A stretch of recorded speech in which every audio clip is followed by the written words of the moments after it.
वशिष्ठ जी थे। वशिष्ठ जी से कहा, गुरुदेव हमारे कोई संतान नहीं है, पुत्रेष्टि यज्ञ कराओ। वशिष्ठ जी ने ब्राह्मणों को नियुक्त कर दिया, भाई आके पुत्रेष्टि यज्ञ करो। जब ब्राह्मण यज्ञ कर रहे थे, आहुति चल रही थी यज्ञ में, जो उनकी पत्नी थी श्राद्ध देव की पत्नी श्रद्धा आ गई ब्राह्मणों के पास, कहने लगी, सुनो ब्राह्मण देवताओं, तुम्हारी राजा से क्या बात हुई है? पुत्रेष्टि यज्ञ चल रहा है, पुत्र प्राप्ति के लिए बात हुई है। बोले अगर पुत्री हुई ना तो राजा ने जितनी दक्षिणा की बात करी उससे डबल दूंगी।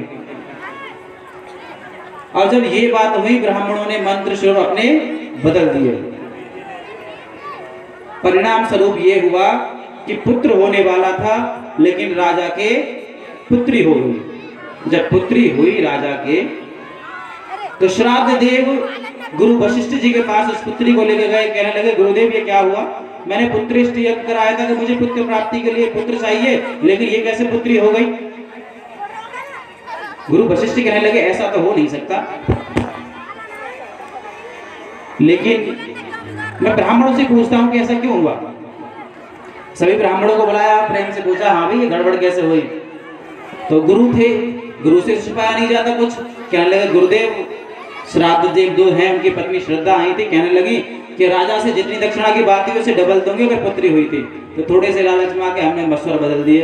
बोले ये ठीक नहीं है, चलो कोई बात नहीं है, जब ऐसा कर दिया था।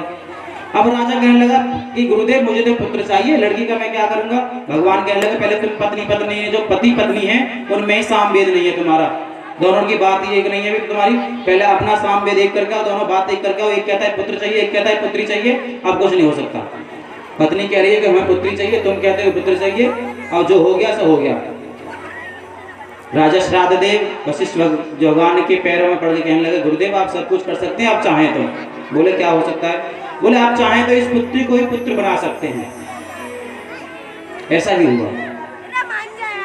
गुरु वशिष्ठ जी ने अपने तपोबल से उस लड़की को ही लड़का बना दिया। जो हमारी साइंस आज कर रही है ना, ये हमारे ऋषि मुनियों ने आदि काल पहले कर चुके हैं। तो साइंस कहते हैं ना, साइंस बहुत आगाह है।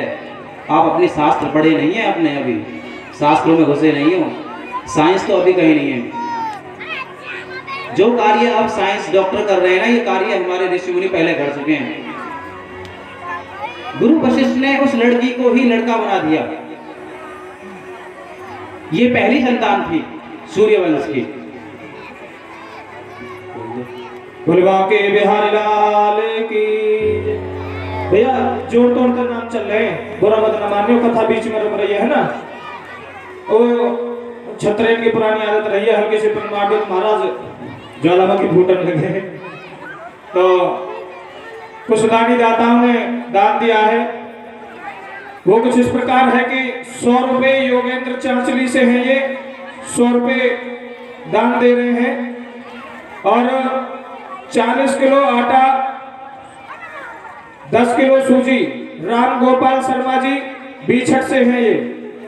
101 रुपए रामकिशन बीछट से, 50 रुपए माया देवी बीछट से, 250 रुपए दीनदयाल बीछट से, 250 रुपए दशरथ बीछट से, 500 रुपए सुखवीर सिंह सोलंकी बीछट से, 50 रुपए करण दत्त बीछट से, और 500 रुपए नरेश काका बीछट से।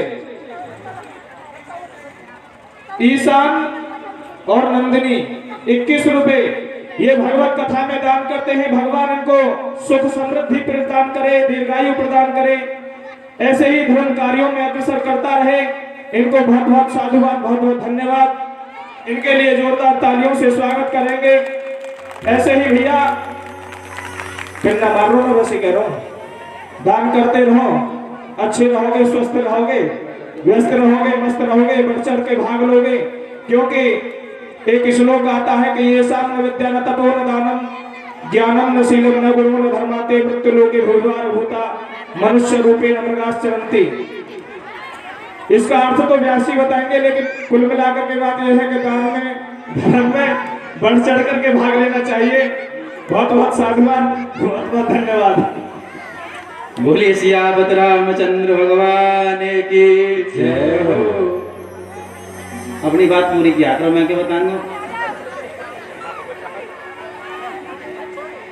आगे सूर्य वंश में जाके राजा मनु हुए और इसी वंश में आगे जाके राजा इक्ष्वाकु। राजा इक्ष्वाकु ने ही अयोध्या का निर्माण किया था। सर्वप्रथम अयोध्या जो बसाई थी वो इक्ष्वाकु ने ही बसाई थी और इन्हीं के नाम पे इक्ष्वाकु वंश प्रचलित हुआ।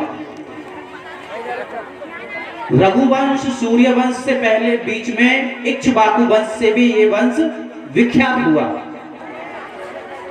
राजा इक्ष्वाकु के नृग हुए, नृग के सरियाती। राजा सरियाती के नभग और नभग के पुत्र हुए राजा कवि। इन्हीं वंश में आगे जाके राजा, इन्हीं वंश में जो कवि हुए थे सरियात, इनकी पुत्री थी सुकन्या।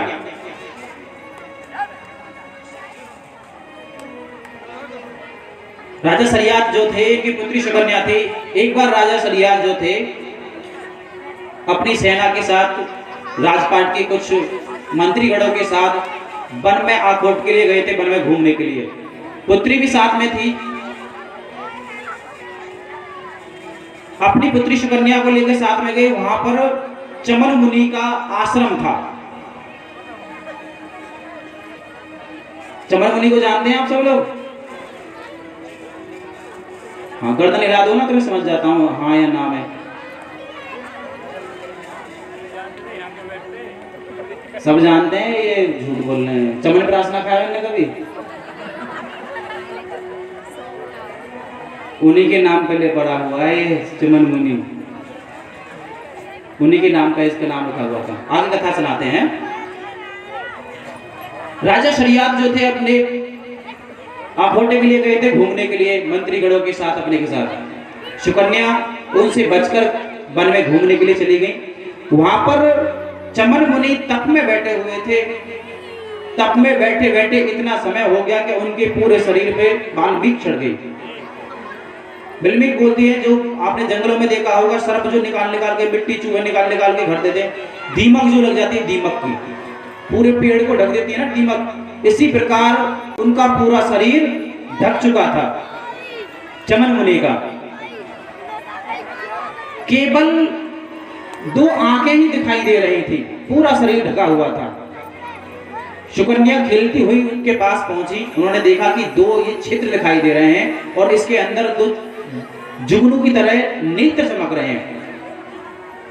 सुकन्या समझ ना पाई। उसने वहां से एक तिनका उठाया और तिनका उठा के उसने वो दोनों जो क्षेत्र थे, चमन मुनि की जो आंखें थी, उन आंखों में तिनका को कर दिया।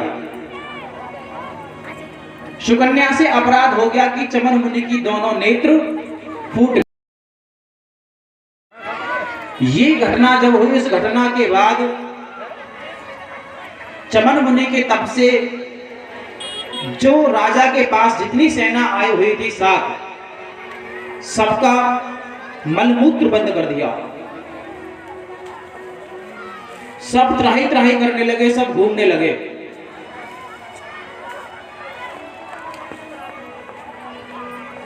खोजते हुए जब पहुंचे वहां पर, उन्होंने देखा कि एक बालमिक चढ़ी हुई थी, उससे खून आ रहा था और सभी प्रजा का, सभी वहां पर जो मंत्रीगण थे साथ में, जो भी सबका मलमूत्र बंधा हुआ था, सब त्राही त्राही घूम रहे थे। सबसे पूछा किसी ने, ये तपोभूमि है, यहाँ पर प्राय संत लोग तप करते रहते हैं, भजन करते रहते हैं, किसी ने कोई संत का अपमान तो नहीं कर दिया? सुकन्या ने डरते डरते बताया, पिताजी मैं उधर घूमने गई थी, वहां पर 2 जुगनू की तरह नेत्र चमक रहे थे, मैंने वहां पर एक सीख उठाकर उन क्षेत्रों में करे तो वहां से खून आने लगा। राजा शरियात अपने मंत्रीगणों के साथ, सबके साथ वहां पहुंचे। पहुंच के बाल में गठाई देखा तो चमन मुनि वहां पर तप कर रहे थे। चमन मुनि के चरणों में राजा शरियात सारी प्रजा के साथ गिर पड़े, क्षमा प्रार्थना करने लगे कि मेरी पुत्री से अपराध हो गया, इस अपराध का दंड आप हम सभी को ना दें। संत हैं आप, संत तो बड़े ही कोमल हृदय वाले होते हैं। संत हृदय नवनीत समान, बड़े कोमल हृदय वाले होते हैं संत तो। राजा सरियात ने चमन मुनि को प्रार्थना की, उनसे क्षमा याचना की। चमन मुनि ने उनकी प्रजा को ठीक कहा और चमन मुनि कहने लगे कि तुम्हारी छोटी सी गलती से, छोटी सी भूल से तो मेरा तो जीवन बेकार हो गया, दोनों नेत्र फूट गए, मैं कहां से खाऊंगा, कहां से कमाऊंगा, कैसे तप करूंगा, भजन करूंगा। बोले आप चिंता मत करो, जिसने तुम्हारे नेत्र फोड़े हैं ना, मैं अपनी लड़की को, अपनी कन्या को तुम्हारी सेवा में छोड़ जाता हूं। मुनि का तप इतना तपोबल था, अगर संकल्प मात्र करते तो भगवान को भी प्रकट कर सकते थे। उन्होंने, चमन मुनि ने अश्विनी कुमार को आह्वान किया। अश्विनी कुमार कौन है? अश्विनी कुमार जो हैं वो देवताओं के वैद्य हैं, और वैद्य दो हैं, एक अश्विनी कुमार, एक धन्वंतरी।